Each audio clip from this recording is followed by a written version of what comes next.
everyone, and welcome to this brand new episode. I'm so excited to talk to you today, and you will get a beautiful shared wisdom, double the brain power today, where I have someone that I've known for quite a few years now, and I'm stalking her on Facebook all the time because she makes me laugh so much and is ridiculously talented and so nice. Kim Kiel is my guest today. Hello and welcome. Hello, I Christine. will introduce you with her official super fancy bio. So let's have a look. Kim is a leading copy coach, direct response strategist, and founder of boutique copywriting agency Kim Kiel Copy. With 15 plus years of writing multi-six-figure campaigns for small businesses and nonprofits, Kim helps brainy brands and experts share their gifts and positive impact with the world. She has a knack for instantly capturing a client's voice and writing elegantly persuasive copy. When she's not nerding out on sales psychology in her home of Edmonton, Alberta, you can find her trumping through the Canadian wilderness with her kids and continuing her quest to find her favorite whiskey. Ooh, we do need to have a smackdown on whiskey drinking for sure. I'm so excited to have you here. We're going to have a beautiful conversation today about the money-making dinner party framework for writing an email welcome sequence. And I cannot wait because literally I just dumped a reel and a TikTok on what you should know about email strategy. You should always be informed about best practices, strategies that have been proven right time after time. But at the same time, you really have to figure out what you like, what you enjoy, and do you. So it might be something completely different. And I know that Kim is really good at combining the traditional wisdom, but also keeping it, unique to each one of her clients. Now, the first thing though, before we get started, there was something in your bio that I wanted to ask you about, and it's, you call yourself a direct response strategist. What exactly are we talking about? Great question. Thanks for having me, Christine. Direct response strategist or direct response copy is a form of copywriting. It is more known today as maybe conversion copywriting, but direct response, if you think of the Mad Men era, when they were writing campaigns to get people to take an action or to create a response, that's where direct response came from. Typically, direct response campaigns would be mailed out to people. And because I have a long background in the nonprofit world and charity, I actually honed my copywriting chops writing direct mail, direct response copy. And I think that it can be done ethically and it can be done maybe in a little smarmy way. And of course, I tend to be more in the ethical area, using sales persuasion for good, as opposed to just to make money and get the clicks and be all kind of bro marketing-y. Yes, I totally agree. It's totally my jam. I've recently read, and I should have done that probably years ago, Influencer by Robert Cialdini for the first time. Really interesting read. I think pretty much every copywriter has probably read that and is basing their knowledge on most probably of on his my bookshelf right behind me. Yeah. Exactly, some of his findings. It is super interesting. And so I'm not against any of that, but it's, as you say, don't promise when you can't deliver, basically. So having said that, it's interesting because you worked for nonprofits, you work for small businesses. And so most people that are listening to the podcast are, let's say, small to medium business owners, right? So I know that for some people, it is really difficult to grasp what copywriting is. I'm always saying it's one of the most important things in your business. You should invest in some space on copy, specifically your website. You can also have email copywriters. Now, we are going to dive into this and just very clear to explain the jargon of copy. Copy is basically text. Because in the beginning, when someone tells you copywriter, we think about, the little C sign, something Yes. copyright, if we're in the beginning of our journey. But copy basically means text. So it could be an email, it could be your about page, it could be a sales page. It's just, I don't know why they even call it copy, to be honest. It's confusing. Now, there are so many different ways of doing this. A lot of us still remember, yes, mail copy, like literally getting a flyer in the mail. Newspaper ads, for example. And nowadays, obviously, it's email or even social media posts. Now we are going to talk about an email welcome sequence. And I do have strong feelings about that because as the internet has developed, people become more and more resistant against a lot of things, I feel. Like when we started out, or when I started out, which is like nearly a decade ago, it was medium kind of based. Like people use the internet quite a bit, but it wasn't quite as saturated as it is now, where I find when I see my new clients, their struggle to get someone to spit out an email address is much bigger than it used to be. It's just, especially now with after a pandemic where everyone is now home, is more used to the online space, getting too many emails in a row. Let's say best practice used to be like 3 to 5 to 7 emails even in a certain time span can be overwhelming. And I get it. I really, from the consumer side. So that's why I'm so interested in your framework, because you're talking about a money-making dinner party framework for that welcome sequence. So walk us through that, and also how it is ethical versus just pure marketing. I want to get your money grabbing kind of a vibe, which we do like money, but we do like money. like to make it in the right way. Let's put it that way. I think when we as business owners think of showing up in service and delivering value, and that value is worth an exchange of money, as long as what you're delivering does have value for the right people at the right time, then I think we can feel safe that we're not doing anything wrong. If you are strictly writing a sequence, or whether it's a sales email sequence or a welcome email sequence with just a strict goal to like numbers only, money only, and not have a little regard for the transformation that you can create for your client, I think that's when you come into the gray area of more smarmy and icky, slick kind of marketing that makes us all feel really bad. What I want to offer you and your readers or listeners is to understand that if you're actually asking yourself, oh, is this ethical marketing?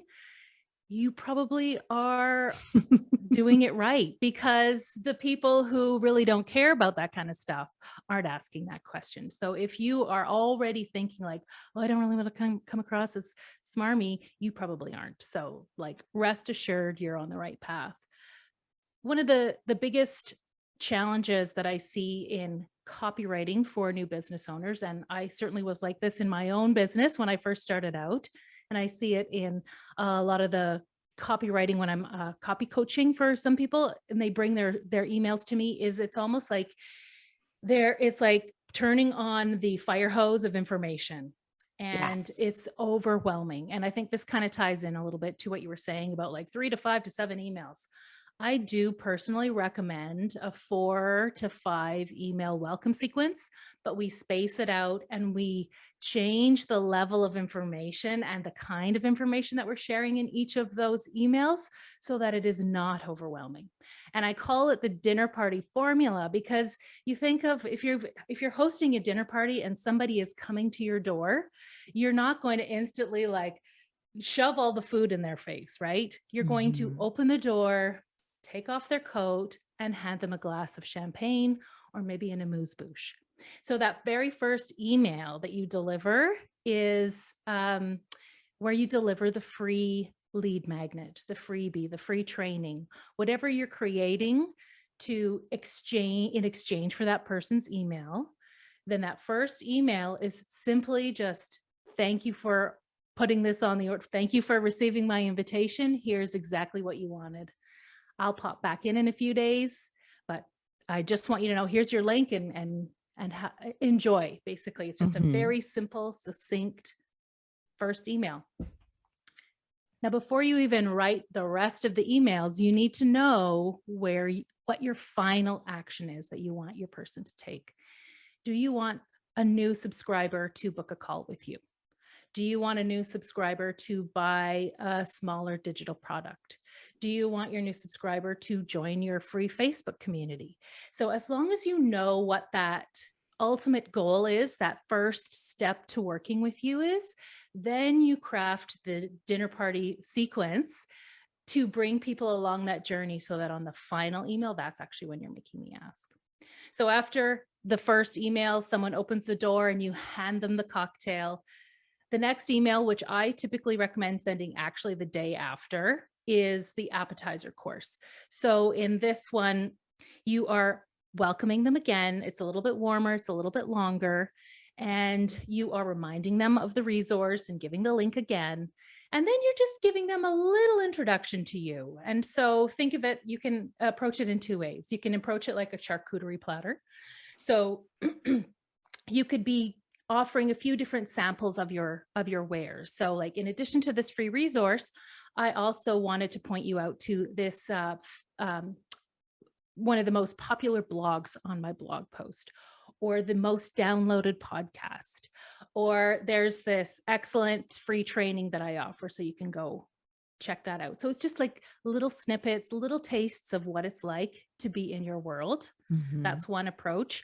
The other approach, which is the one that I have in my welcome sequence, is to actually help people have a win from that free resource.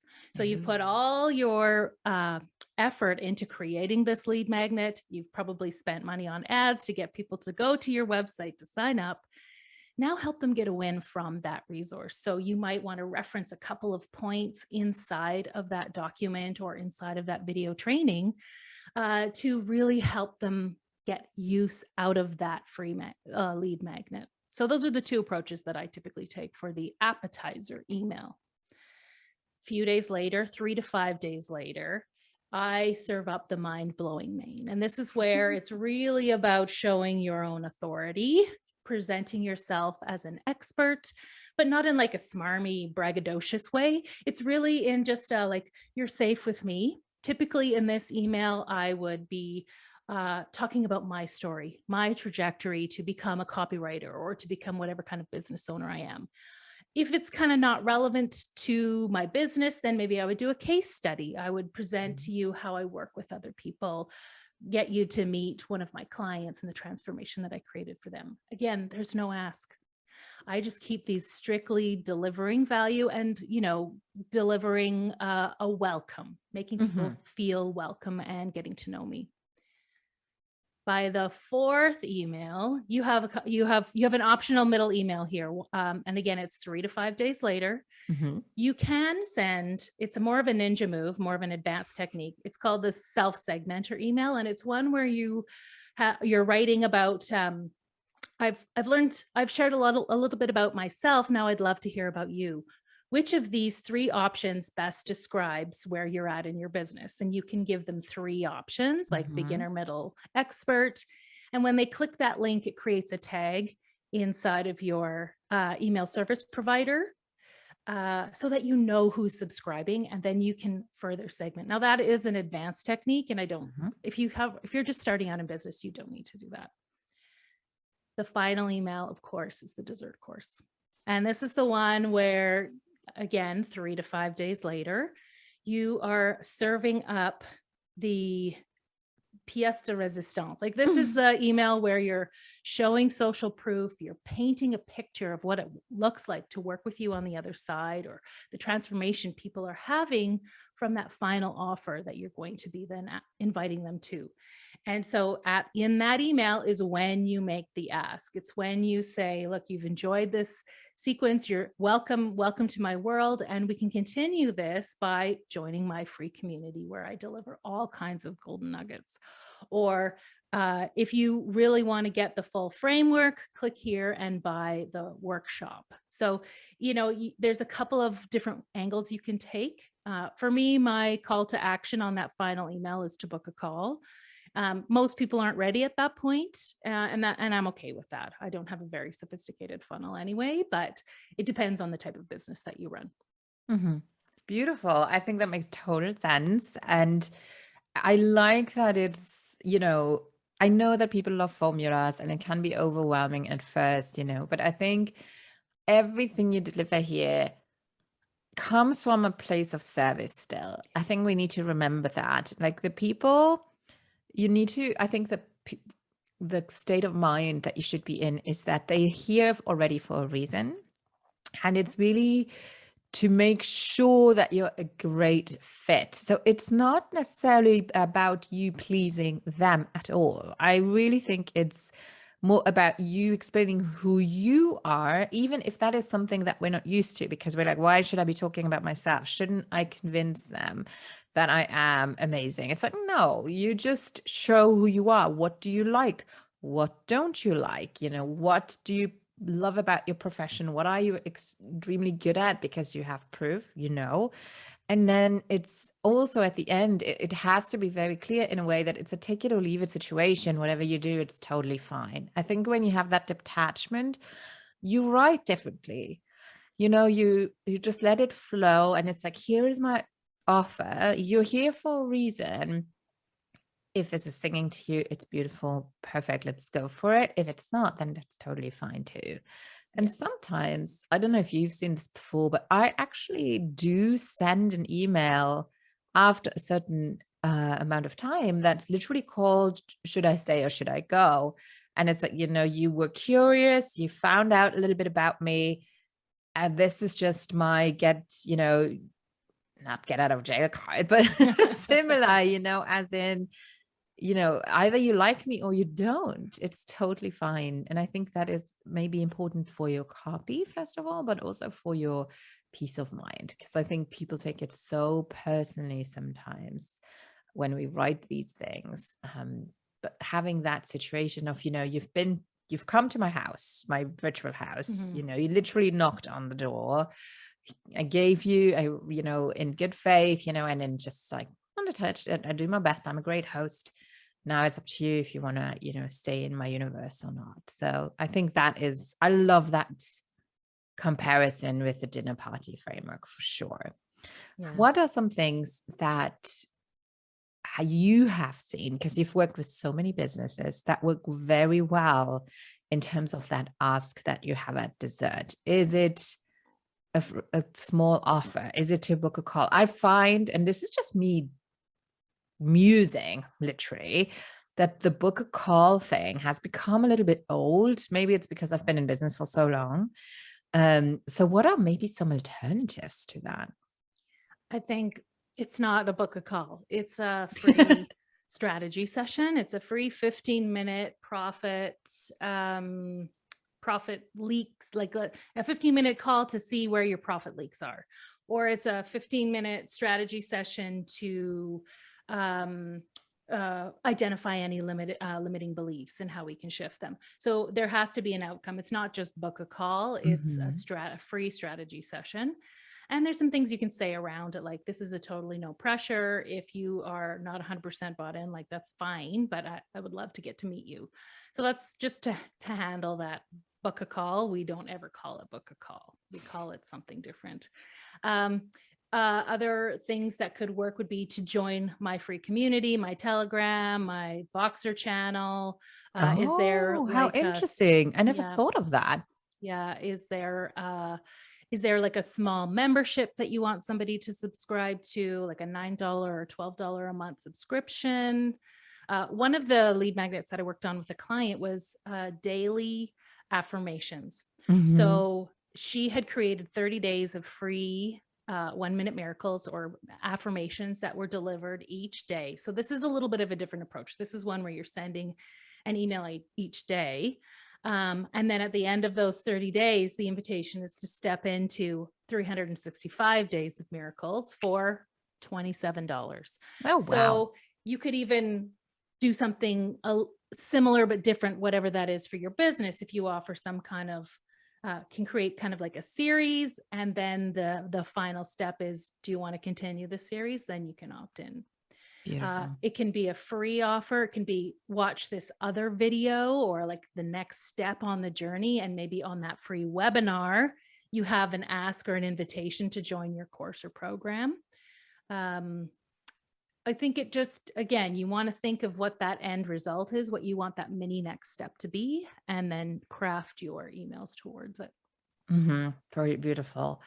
Now, I know that, so I'm just going to plop that in here, that Kim is amazing because she regularly has workshops where you can get things done with her. So you should definitely check her out. But what I wanted to ask you is some very practical advice, because I know that you have that happening at your workshop, is you present the framework. And then let's say, okay, let's get to writing email. Number one seems to be fairly straightforward, but let's get to the second email, that second email where you start to shine your light, to talk about yourself. I can imagine that quite a few people struggle with that part. And it's like, I have nothing to say. I don't even know how to start. It feels super awkward writing this, especially if you've never written something like that before. So from your experience of hosting these regular workshops, how do you typically manage to help people to get comfortable, writing? Good question.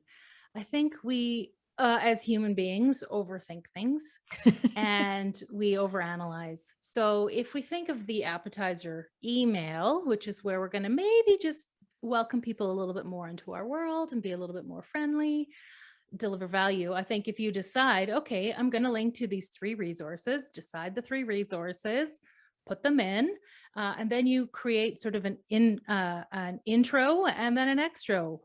So if you kind of just break it down in terms of those steps, it actually will come very easy for you.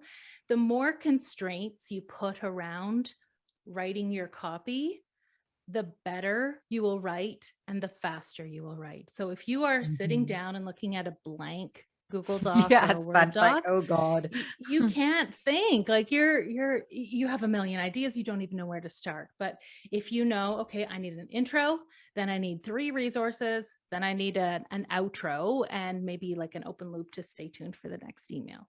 So once you have that little box around your copy, then you could just write, here's this amazing blog post. People really love that it gives you 3 tips for finding more clients. Number 2, so you can just tackle those little bits that you feel comfortable writing and then go back and write the other pieces. The other thing that I love and I preach about all the time are copywriting formulas. So these are formulas that are even centuries old, to organize your copy in a way that makes sense for the brain. And it's also typically they are organized in a way that leads to persuasion. Some of the most popular common copywriting formulas are PAS, or problem agitation solution, where you would lead by saying, perhaps you're struggling with you're reading your profit loss statement. And then you kind of talk a little bit about why that might be trouble. Then you amplify. It probably is getting to the point where you're like not sleeping at night because you don't understand what's going on in your business. Imagine how it would feel if you could go to bed each night knowing that you are on top of things and your business is moving the way it wants to. So you've now introduced a solution. So it's a way of organizing your copy in a way that makes sense to the reader, but it also gives you an anchor as you're writing it. So for that second email, the appetizer email, I would actually recommend an AIDA framework, which is attention, interest, desire, action. So you can come up with some kind of attention getting subject line, compelling them to open and click. And then you drive interest about what it's like to be in your world, create a little bit of desire, and then you leave them with an action step. So maybe that action step is to go back and do that in their own business, or to go back and watch that video, or to go access that free resource. So I really love using formulas because that constraint actually helps you innovate and write faster and write better. Yeah. And I can feel, you've had 15 years of experience that, when you see someone, what kind of formula would work for them most likely as well. I think that's something that I really appreciate about working with copywriters. It's because they see you, like they literally see your character and they can say, okay, you wouldn't actually write like this, so let's try it this way, So I just think there's tremendous value in that, specifically in the beginning of your journey, because you see yourself differently than you come across in the beginning. I think it gets better with personal development galore, which you will be doing at some All the point. mindset work. Exactly. When you just are more self-aware and work with that. But in the beginning, particularly, I feel that very often we have an idea of who we might be, or even who we might want to be to attract a certain kind of person, when that is not necessarily, your truth, which you should be using to attract the perfect clients, really. So that is why I think it's copywriting is a skill that goes, yes, you have the formula, you have the knowledge, you have the science, you have the psychology. But honestly, I think what you really need in a good copywriter is someone who sees and hears you particularly. And I just know that Kim is like that, because we've been in a group together and she just saw right through me all the time. And you can just see that you get sentences that stick, that you're like, oh, this is me, but on steroids, like it's even better one of than the I best could. hacks for that, Christine, is to actually have conversations with your clients. So whether you hire your VA or your assistant or you do it yourself, but have a conversation with them. Ask them what they were struggling with before they started working with you. Ask what the biggest outcome was, what they got from that experience. And they will tell you, they'll use words that you wouldn't use yourself, and they will pull out themes that you wouldn't have thought of. Like, you think you're delivering X and they're like, I got Y. So Yes. when And you're like, you go oh, to write or update your website copy or maybe some sales messaging, you want to use those words that your customers are saying, because when you take that phrase like, oh, Christine just made everything so simple, and I knew exactly what the next step should be. Then you turn that into a headline. Wouldn't you like to have things simplified so that you know exactly when to take the next step? People, when they read that, are going to be like, oh, it's like you were in my head. And the yes. reality is you kind of were. Like, you took the time to interview your customers. So before I take on any copy project, when I'm working on one-to-one projects, I have a very deep message mining process where I'm interviewing 3 to 5 clients. I'm reading all of their testimonials and reviews. That's another good hack, is read through all of the testimonials, Google reviews, Facebook reviews, and you'll see there are these keywords that keep coming out in the language that your people are using. And that is like one of your unique selling propositions. I agree. And it's so funny. I always use the example that I don't realize when I'm funny. Like, you say something and you didn't even think about it and everyone is laughing and you're like, oh, I didn't realize that was funny right now, So it's just this blindness that we have towards ourselves, which is totally fine, but it's not the best to write copy. Like, literally, you need some exterior feedback in order to really bring it to the page. I totally agree. And I think you said something at the beginning of the interview about, there's all these blueprints and formulas and people tell you what to do and how to do it, but you have to tap into what's going to work for you. And I really struggled with my own email list. I actually ghosted my list for months. So I'm a copywriter. I'm like, it's like the cobbler's kid, right? Like, I was getting people onto my list, but I didn't email them for literally like 6 months. And it's because I was like, oh, I need to batch my content. Oh, I need to come up with all these things and write them all at the same time, which is a great approach if that is how you are wired naturally to work. That is not my wiring. And it was when I can't even remember who I was working with, but they were like, trust those intuitive hits. Like, once you get an inspiration, trust that that's the right one that your audience needs to hear. So I gave myself permission to just write an email whenever I felt like it. Yeah. And it became joyful. It became fun.